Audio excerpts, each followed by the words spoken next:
एक गांव में गौतम बुद्ध का बहुत बड़ा आश्रम था। वहां पर एक प्रसिद्ध बौद्ध गुरु रहते थे। वहां पर उनका एक शिष्य बहुत बोलता था। वह हर समय इधर उधर की बातें करता था। जब वह दान लेने के लिए जाता तो हर घर से एक नई कहानी लेकर आता और आश्रम के दूसरे शिष्यों को सुनाता था। एक शिष्य की दूसरे से बुराई करता, चुगली करता और दूसरों के सामने अच्छा बनने का प्रयास करता। खुद के मुंह से ही खुद की तारीफ करता रहता और हमेशा ही खुद को गुरु के सामने सबसे बुद्धिमान और उत्तम साबित करने का प्रयास करता। वह खुद को सभी शिष्यों से अलग और श्रेष्ठ मानता था। उसका कहना था कि मैं एक अमीर घर का बालक हूं। अगर मैं चाहता तो एक आरामदायक और सुविधाओं से भरा जीवन जी सकता था, लेकिन मैं वह सब छोड़कर यहां आ गया क्योंकि मुझे सत्य की खोज करनी है, खुद को जानना है, जीवन को जानना है। इसीलिए मेरा त्याग तुम सबसे बड़ा है। एक दिन गुरु ने आश्रम के सभी शिष्यों को बुलाकर कहा, आप सभी को अगले 1 महीने के लिए कोई ना कोई संकल्प लेना है। इससे आपकी संकल्प शक्ति मजबूत होगी और आप में आत्मशक्ति का संचार होगा।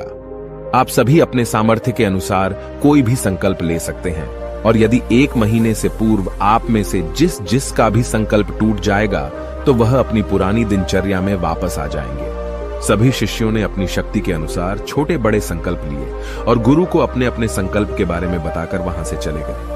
लेकिन वह शिष्य जो खुद को सबसे अलग और बड़ा दिखाना चाहता था, वह सीधे गुरु की कुटिया में पहुंच गया और बोला, मैं कोई छोटा मोटा संकल्प नहीं लेना चाहता, बल्कि खुद की ही जैसे एक बड़ा और महान संकल्प लेना चाहता हूं। कृपया आप ही बताएं क्या संकल्प लेना चाहिए। उसकी यह बात सुनकर गुरु मुस्कुराए और बोले, क्या तुम मेरे द्वारा दिए गए संकल्प को पूरा कर पाओगे? क्या तुम्हारे लिए उसे पूरा करना संभव होगा?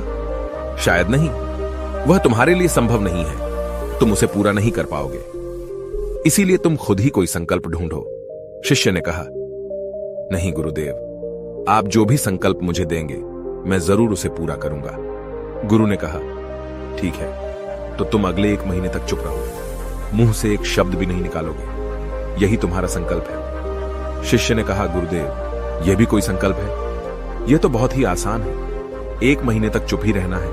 आप कोई बड़ा संकल्प दीजिए जो मेरी योग्यता के लायक हो, जिसे पूरा करने में मुझे समस्या हो। गुरु ने कहा, पहले तुम इस संकल्प को तो पूरा करके दिखाओ। शिष्य ने गुरु की बात मान ली और वह उसी समय चुप हो गया और पलटकर कुटिया से बाहर चला गया। उसे चुप रहना बहुत आसान लग रहा था। उसने एक दिन तो जैसे तैसे चुप रहकर काट लिया, लेकिन दूसरे दिन से उसके मन में ना बोलने का बोझ बढ़ने लगा। तीसरे दिन उसे भारीपन महसूस होने लगा और चौथे दिन उसके अंदर एक अजीब सी बेचैनी होने लगी, क्योंकि आसपास आश्रम के सभी शिष्य एक दूसरे से बातें कर रहे थे। वह भी अपना पक्ष उनके सामने रखना चाहता था, उनकी बोलती बंद कर देना चाहता था, लेकिन उसका संकल्प उसके आड़े आ रहा था। इसीलिए वह पूरे दिन सिर्फ मुंह और आंखें बनाता रहता। इसी तरीके से कुछ दिन और बीते और वह शिष्य बीमार पड़ गया। उसका सिर फटा जा रहा था। उसका खाने पीने तक का मन नहीं कर रहा था। वह सिर्फ बोलना चाहता था। वह गुरु के पास गया और उनके सामने बैठकर लिखकर उन्हें बताया, गुरुदेव, मैं बोलना चाहता हूं। बिना बोले मुझे सांस नहीं आ रही। मेरा दम घुटता जा रहा है। मैं अंदर ही अंदर पागल हुआ जा रहा हूं। मैं क्या करूं? संकल्प तोड़ दूं क्या? यह पढ़कर गुरु मुस्कुराए और बोले, संकल्प तो तोड़ने के लिए ही होते हैं, लेकिन जो अपने संकल्प को पूरा कर लेता है वही अपनी आंतरिक शक्ति को बढ़ाता है, और जो अपनी आंतरिक शक्ति को बढ़ा लेता है वह समाज और जागृति की राह पर आगे बढ़ जाता है। संकल्प का लेना भी तुम्हारे हाथ में था और इसे तोड़ना भी तुम्हारे ही हाथ में है। तुम्हारे बहुत से भाई अपने संकल्प को तोड़कर अपनी पुरानी दिनचर्या पर वापस आ चुके हैं। अगर तुमसे नहीं हो पा रहा तो तुम भी संकल्प तोड़कर अपनी पुरानी दिनचर्या पर वापस जा सकते हो। लेकिन याद रहे, अगर आज तुम इस छोटे से संकल्प को नहीं संभाल पा रहे तो तुम अपनी बाकी की पूरी जिंदगी को कैसे संभाल सकोगे? बाकी फैसला पूरी तरह से तुम्हारे हाथों में है। गुरु की यह बात उस शिष्य के दिल में चोट कर गई। वह बिना कुछ बोले वहां से वापस चला गया और खुद को अपनी कुटिया में बंद कर लिया। वह केवल अपने जरूरी कामों के लिए ही कुटिया से बाहर निकलता, बाकी सारे समय कुटिया के अंदर ही बैठा रहता। 15 दिन बीत चुके थे और आश्रम के लगभग सभी शिष्यों का संकल्प अब तक टूट चुका था, लेकिन उसका संकल्प अभी भी जारी था। संकल्प लेने के बाद से अब तक उसने एक शब्द भी नहीं बोला था।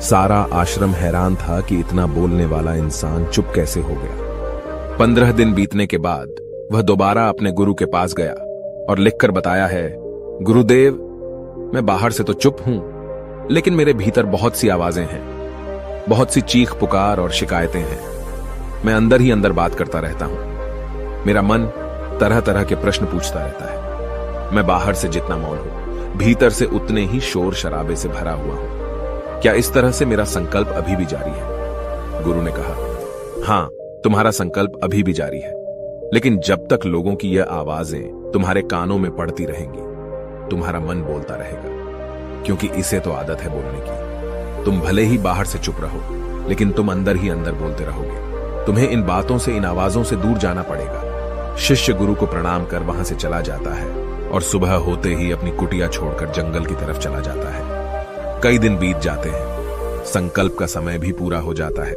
लेकिन शिष्य लौटकर नहीं आया।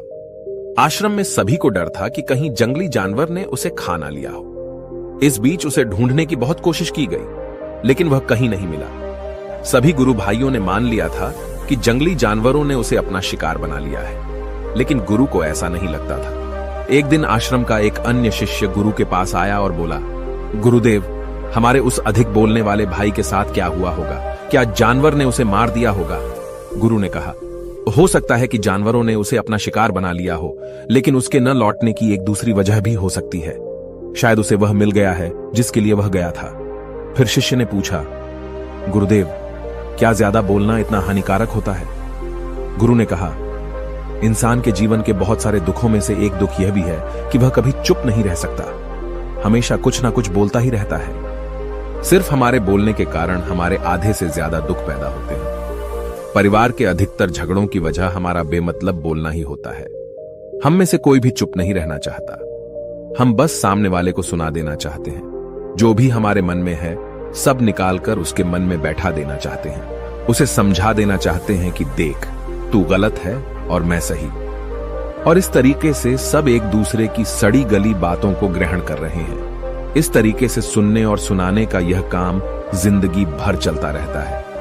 लेकिन इस नासमझी में हम अपना समय, अपना जीवन, अपनी समझ और सबसे महत्वपूर्ण व कीमती पल जो जिए जा सकते हैं, जिनको अनुभव किया जा सकता है, जिनमें आनंद को प्राप्त किया जा सकता है, यह सब खो देते हैं। लेकिन इसके बदले हमें मिलता क्या है? कुछ नहीं, सब व्यर्थ और बर्बाद हो जाता है। इस पागलपन में हमने क्या खो दिया, इसका एहसास केवल कुछ ही लोगों को हो पाता है। बाकी लोग जैसे उन्हें अपने आने का पता नहीं, वैसे ही उन्हें अपने जाने का भी पता नहीं चल पाता। शिष्य ने कहा, तो फिर इसका समाधान क्या है? गुरु ने कहा, पूरी जागरूकता के साथ अपने विचारों को देखना यही एकमात्र तरीका है। सारी मानसिक समस्याओं का वर्तमान में रहकर चिंतन करना, पूरी जागरूकता के साथ अपना काम करना जिंदगी में चमत्कारिक बदलाव ला देता है। उसके बाद वह शिष्य गुरु से अपने प्रश्नों का उत्तर पाकर उनको प्रणाम करके वहां से चला गया। उस शिष्य को आश्रम छोड़कर गए हुए 3 महीने का समय बीत चुका था, लेकिन उसकी कोई खबर न थी। अब तक तो सभी गुरु भाइयों ने भी उसके वापस लौटने की उम्मीद छोड़ दी थी, लेकिन एक दिन वह आश्रम लौट आता है।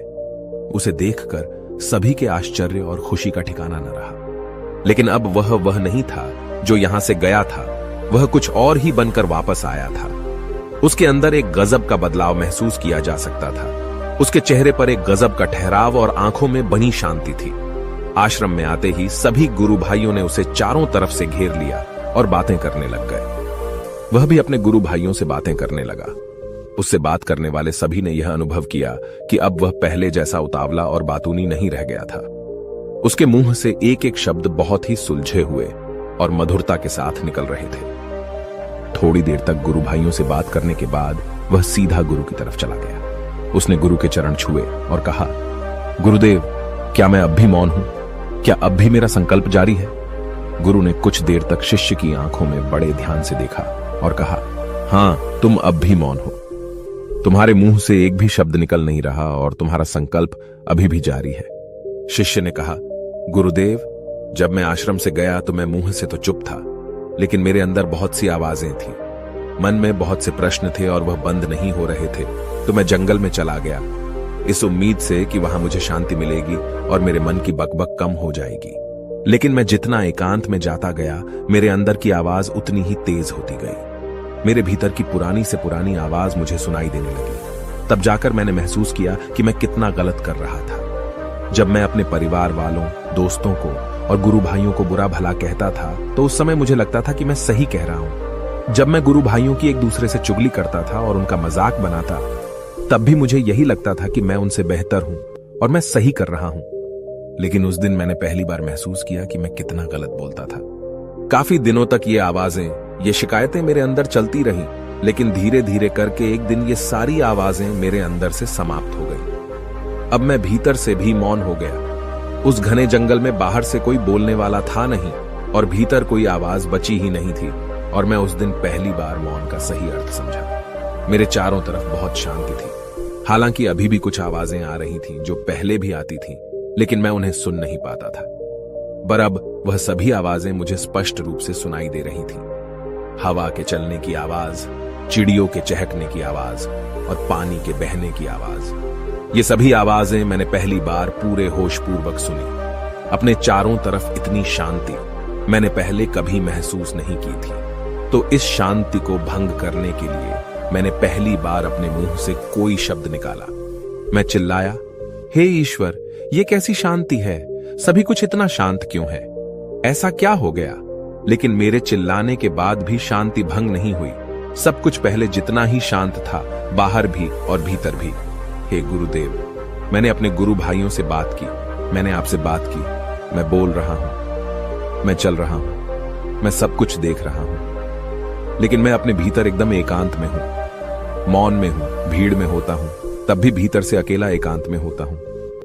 जब मैं खुद में भी शोर करना चाहता हूं, तब भी एकांत में ही होता हूं। अब सब दिखाई पड़ने लगा है, सब सुनाई पड़ने लगा है। गुरु ने कहा, जब तक हम बाहर की तरफ बोलते रहेंगे, भीतर अशांति ही रहेगी। लेकिन जिस दिन हम भीतर की तरफ मुड़ जाएंगे, तब हमारे मुंह से कुछ भी निकलेगा, हम शांत ही रहेंगे। दुनिया में जितनी भी बुराइयां हैं, ज्यादातर हमारे बोलने से ही उत्पन्न होती है, क्योंकि हम चुप रहना नहीं चाहते। हम जितनी जरूरत है उससे कहीं ज्यादा बोलते हैं। हम सामने वाले को सुनना नहीं चाहते, बल्कि उसकी बोलती बंद कर देना चाहते हैं। उसे समझा देना चाहते हैं कि मैं कौन हूं, मैं क्या कर सकता हूं, और यही हमारी जिंदगी का मकसद बनकर रह जाता है। हमारी सारी ऊर्जा व्यर्थ के बोलने में बर्बाद होती रहती है। ऐसे ही समाज में लोगों का जीवन दुखों से भर जाता है, जो हमेशा एक दूसरे को सुनाने में लगे रहते हैं। कभी एक दूसरे को सुनना नहीं चाहते, समझना नहीं चाहते, और चुप रहना तो उन्होंने कभी सीखा ही नहीं, क्योंकि चुप रहना उन्हें छोटा महसूस करवाता है। दुनिया की सभी लड़ाइयों का कारण हमारा बोलना ही है।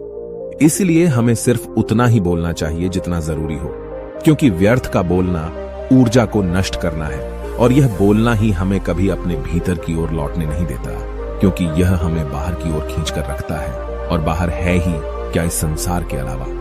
लेकिन अगर अपने भीतर के संसार की ओर मोड़ना है, तो इस मुंह को बंद ही रखना चाहिए। इसीलिए जितने भी बुद्ध हुए, आत्मज्ञानी हुए, वह सभी एकांत की ओर भागे, ताकि उन्हें ज्यादा न बोलना पड़े, ज्यादा सुनना न पड़े।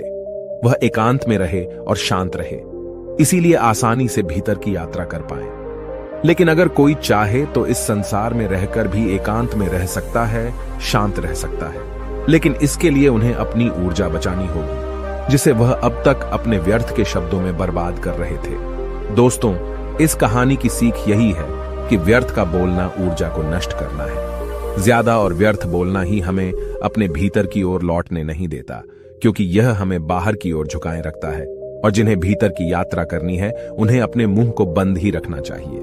मुझे उम्मीद है कि आपको यह कहानी पसंद आई होगी और काफी कुछ सीखने को मिला होगा। कहानी के बारे में अपने विचार आप हमें नीचे कमेंट बॉक्स में कमेंट करके बता सकते हैं। जाने से पहले वीडियो को लाइक करें और चैनल को सब्सक्राइब जरूर करें। नमो बुद्धाय।